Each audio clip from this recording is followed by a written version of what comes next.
Je suis Sandre, votre hôte, et j'enseigne le dessin en ligne à quiconque est prêt à oublier tout ce qu'il sait sur cet art, et ce, même si vous pensez n'avoir aucun talent. Le podcast est disponible sur toutes les plateformes, alors pensez à vous abonner pour recevoir des astuces et conseils de professionnels, comprendre leur psychologie et progresser en dessin autrement. Je sais pas si vous avez vu sur Twitch récemment, là, ils ont mis à jour leur politique, et maintenant vous pouvez du coup dessiner des boobies. Donc ça, c'est plutôt cool parce que quand on faisait du nu ou des choses comme ça, on pouvait pas sur Twitch dessiner des boobies. Mais du coup, apparemment, il y a des petits abus qui sont en train d'arriver. Enfin, dès que ça touche à la nudité, etc. Donc il y a pas mal de contenu vraiment pas top sur Twitch en ce moment à cause de ça. Parce que tout est autorisé, puis il me faut une news.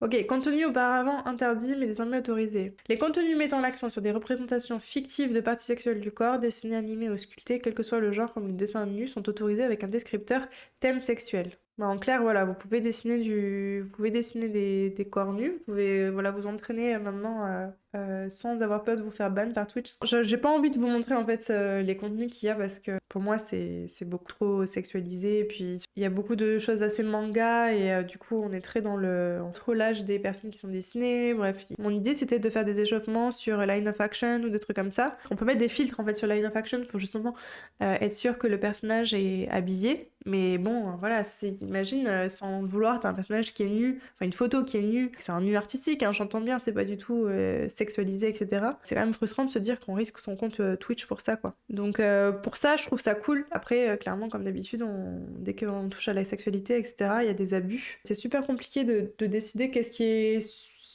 suggestif, qu'est-ce qui ne l'est pas, qu'est-ce qui est sexualisé, qu'est-ce qui ne l'est pas. Mais moi j'ai eu le cas dans ma formation, donc dans ma formation sur le dessin d'observation, vous pouvez poster vos dessins, vous pouvez poster vos exercices, je donne des sites qui ont des références où que vous pouvez utiliser. J'ai déjà eu le cas d'un élève qui a utilisé des photos qui étaient un petit peu sexualisées, quoi. Et je lui dis, bah écoute, c'est sympa, mais ça, je vais pas pouvoir l'autoriser. C'était quand même relativement soft. Moi, je sais que c'est pas quelque chose que j'ai envie de voir en fait dans ma formation, parce que pour moi, ça n'aide pas spécialement à travailler ton dessin. Là, le but, c'était de travailler ton dessin, donc il y a assez de choses qui sont sexualisées pour en plus en rajouter, quoi. Après, j'espère que Twitch va pas devenir une espèce de OnlyFans de l'art avec des trucs trop sexualisés constamment, hein, parce que en soi, moi, j'ai rien, en fait, pour le fait de dessiner des choses sensuelles, érotiques, etc.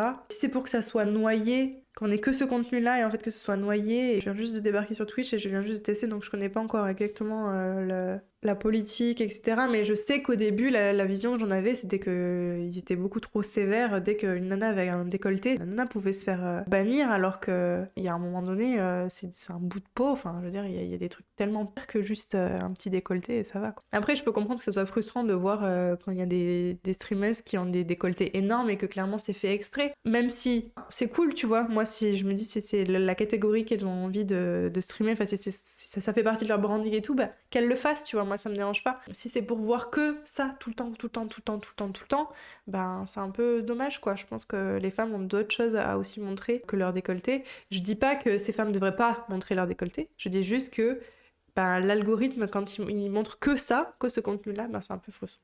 Est-ce que la streameuse le fait dans cette optique ou est-ce que la streameuse a juste une grosse poitrine et elle va pas se cacher juste parce qu'il faut qu'elle se cache, quoi. Bref, c'est ça qui me gêne un petit peu. Je sais pas ce que vous en pensez dans le chat, n'hésitez pas à me dire. Malheureusement, ça risque d'être le cas vu comment tout dérive aujourd'hui dès qu'on laisse des ouvertures. Déjà que les délires jacuzzi, ça aurait jamais dû exister selon moi. Après, je sais pas. En fait, moi, ça me dérange pas que ça existe. Ce qui me dérange, c'est quand t'as pas envie de tomber dessus et tu tombes dessus à cause de l'algorithme, en fait. Ça ternit je trouve comment dire, l'image de Twitch. Puis en plus, l'algorithme, il est quand même, il réagit bien, tu vois. Moi, ça m'est arrivé, évidemment. Je me dis, oh, qu'est-ce qui se passe? Donc je clique, je regarde quelques secondes parce que je comprends pas, moi. Tu vois, Twitch, je connais pas encore la culture de Twitch. Donc je clique, je regarde, je fais, ah, ok, d'accord, bon, très bien, j'ai compris ce que c'était.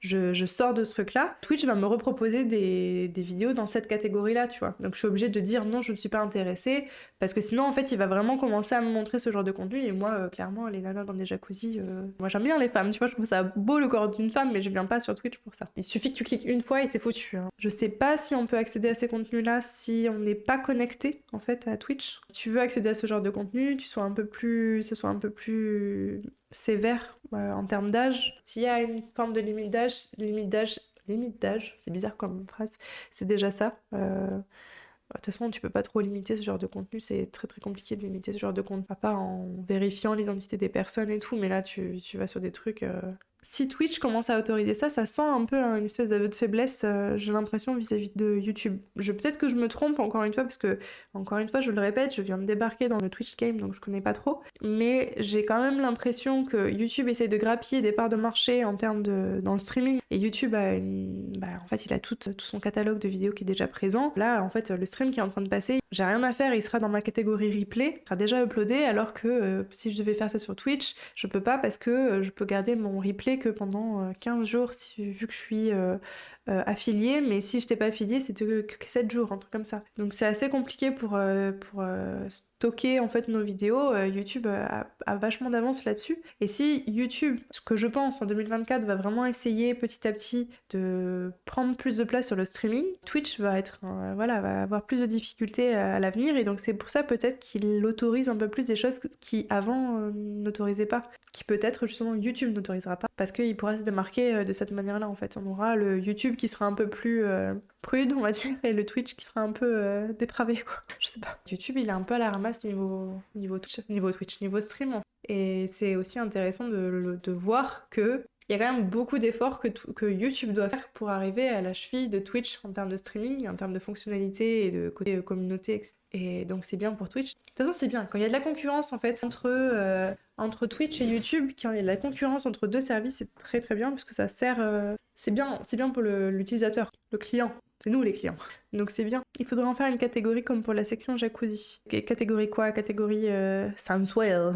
Ouais, potentiellement, et qu'elle soit pas activée de base en fait. T'imagines, c'est comme si t'allais sur YouTube et en fait t'avais du contenu tout de suite vachement érotique, sensuel et tout qui apparaîtrait, alors que toi t'as pas demandé ça. Je dis ça, mais en vrai, sur mon Kindle, vous pouvez l'acheter plus cher, vous allez pas avoir de pub, et vous pouvez l'acheter un peu moins cher, et quand vous l'ouvrez, vous avez une pub pour un livre qui va s'afficher. Moi, la blague, c'est quand je l'ai acheté, les publicités que j'avais à l'intérieur, c'était des livres érotiques. Pas érotiques, j'en sais rien, des livres, j'ai jamais lu ce genre de livre, mais voilà, 50 Shades of Grey ou des trucs comme ça, quoi. Et donc, bref, j'ai halluciné, je me suis dit, mais d'où, en fait, c'est le premier contenu qu'ils me proposent, sachant que j'ai jamais acheté un livre comme ça sur Amazon, j'ai jamais lu un livre comme ça sur Amazon. Le premier truc qu'ils me proposent, c'est du contenu adulte, en fait. Alors qu'il aurait pu me proposer le top 1 des livres qui ne sont pas justement dans la catégorie adulte. Et il m'a fait ça pendant quelques semaines, et après, quand j'ai commencé à acheter des livres et j'ai commencé à lire d'autres livres, il m'a proposé plutôt du contenu que j'aimais en fait. Des livres liés à mes goûts. Mais au début, le truc de base, ça a été du contenu adulte. Et ça, c'est problématique aussi, je trouve. Honnêtement, c'est dur. Je trouve que trouver la limite où c'est pas trop, et en même temps, on essaie de garder quand même une communauté qui est axée sur le gaming et le côté créatif, et pas le côté adulte. Parce que c'est ça, en fait. Twitch, à la base, c'est pas une plateforme adulte, en fait. Il y a de la place pour ce type de marché-là, je pense, en fait. Je sais pas si OnlyFans fait du live, mais peut-être qu'en fait, ils devraient s'y mettre s'ils le font pas. Là, il y a une demande, j'ai l'impression, quoi. Bref, voilà, je sais pas ce que vous en pensez, mais c'est un bien pour nous, mais c'est vrai que on verra bien sur le long terme ce que ça va donner, quoi.